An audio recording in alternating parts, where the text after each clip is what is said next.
Hello, welcome back to Al Talks. This podcast I started 3 years ago to chronicle me starting stand up.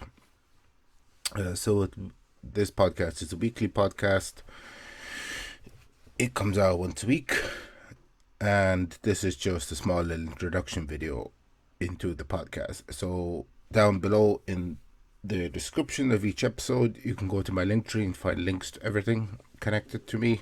This podcast is available on YouTube, which you're watching it on right now, and also on Spotify. But yeah, that is just a small introduction into this podcast and everything that goes along with it. Hello, welcome back to the podcast. I am your host, Alex George, and the computer is already not happy. What's new? But anyway, so what am I going to talk about in this week's episode? In this week's episode of the podcast, I am going to be talking about Malinda Perera came back to Dublin for a little visit.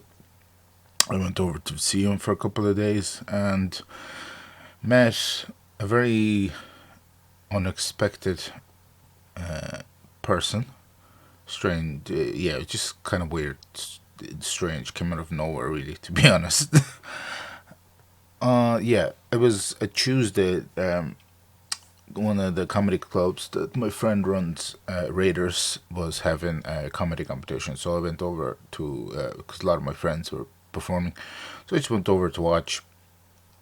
And one of the, not one of, she was the headlining act for the night, was a person called Erin McCarthy. Now, I didn't know who Erin was up until I was talking to the guy who runs the place, Sean, later, and Sean revealed that Erin used to be married to Dan Harmon. Now, some of you might know that name, some of you might not.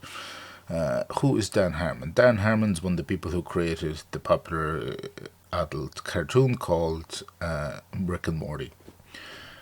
If you watch Rick and Morty, it's an adult's cartoon. It's kind of like it's like if you take Futurama and make it R-rated. Essentially, that's what Rick and Morty is. It's very out there, and it's hilarious. It's had like loads of seasons. I think it used to be on Adult Swim. I don't know if it still is. I think it might be on Comedy Central or something. I don't know, or Hulu or some shit at this stage. But yeah, so Dan Harmon got fired from writing Rick and Morty and stuff. I don't exactly remember what happened, but yeah, him, and then I think afterwards him and Erin got divorced. Now she lives in Ireland. But Erin, if you look at Erin's IMDb, she has basically a huge, extensive. Like, she is one of the co-creators of the TV series Community, which is another hilarious comedy sitcom, and a couple of other things. So she has years and years of writing for comedy sitcoms and stuff like that. And she does improv. She teaches improv. She does improv. So she was doing improv that night. I don't know if she actually does stand up, but she does improv. So that's what she was doing that night. And it was. Let me see what date. Why? Trying to figure out. Okay, yeah, that will work. But yeah, so. Actually, that week, that was Tuesday. On Wednesday, I met another celebrity, somebody who had been watching on TV as a child, not as a child, but as a teenager for many years. And to be honest,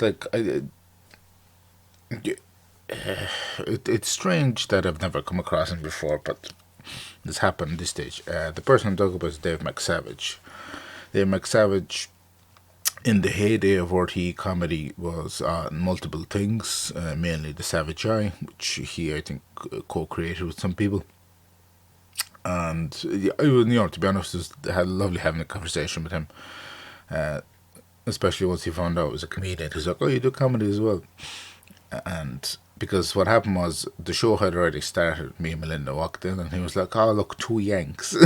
And then afterwards, we met him. He was like, "Look," because he knows Melinda. They've performed together before, but he'd never met me. And he was like, "Oh, how come I never met you if you're doing stand up for like 6 years?" I was like, "Look, just look at the draw."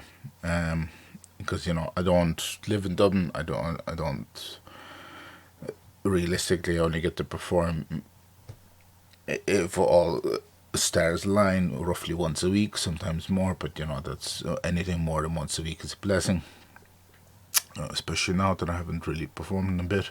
But yeah, it was great to see Melinda. It was great to meet McSavage and a surprise Aaron McCarthy. But it's become very common nowadays. Not nowadays. A lot of like comedians have moved to Ireland or the UK or Europe because they don't want to live in the US anymore because the US is crazy. It's crazier now than ever by the looks of it. And so, like Rosie O'Donnell's over here, Bobcat Goldthwait is here. He's actually great friends with Robert Sheehan, who, if you don't know, is an Irish actor. Who was in the series Love Hate, who's also in Misfits, I think season 1, yeah, 1 and 2, from what I remember. And then he had to go over to, I think that's when they started shooting Love Hate, so he had to quit Misfits. And then the show turned shit. But, yeah, so it was a great, overall, it was a good week that week. When was that now? It was last week or the week before? It's a couple of weeks ago at this stage because this is pre-recorded. It's not pre-recorded. Obviously, it's pre-recorded. It's bulk recorded, so this will be a couple of weeks after this has happened. But yeah, so heading into the Christmas season now as well. Winter is truly upon us, which means in Ireland it rains a lot more. Like I'm looking out the window, it's been raining every single day this week, and the only day it's not going to rain is tomorrow for probably about 5 hours before it starts raining again. Yeah, so would I trade the Bahamas for this? Possibly not because of all the storms, especially the one that I saw. It was hitting Haiti. It was like a Category 5 hurricane. So yeah, things are not good if you live in the Bahamas or the Caribbean. But yeah, I don't think there is any other news really. Then, like, I mean, oh yes, I mentioned it in last week's episode, and me and Melinda were talking about this because there's a new comedian. He's from India. His name escapes me, but he makes comedy out of the most simple things. He did like a whole 5-7 minute bit on numbers, just like how numbers were invented and stuff. And me and Melinda were talking. And he was like, that stuff, like he makes jokes out of very simple things, but like that those topics have always been there, and no other comedian in the world, the long history of stand-up, has approached these topics before. And he was like, how could we have not seen it? Because like I was talking last week about, now that I do stand up, I look at it from like I suppose a critical point or a critique point. Like it's like how did they structure that joke? How did they get there? What words they use? How and that stuff like that. So it was it was running through our minds. It always runs. Like even though I'm not doing stand up, I'm still thinking about it. If jokes come to mind, I do write them down and whatnot. So it is kind of a very, very interesting thing. One of the great aspects I love about stand up is that kind of what do you call this? Like that kind of thought pattern, I suppose, to think and stuff like that. But yeah, it's very interesting to me. But yeah, so next week's episode will be new stuff because, like I said, last 2 weeks have been bulk recorded, and that'll be actually first week in December. And yeah, I think that's pretty much it. I'm gonna end it there as per usual. Thanks for watching, thanks for listening, and I'll see you all next week. Bye bye.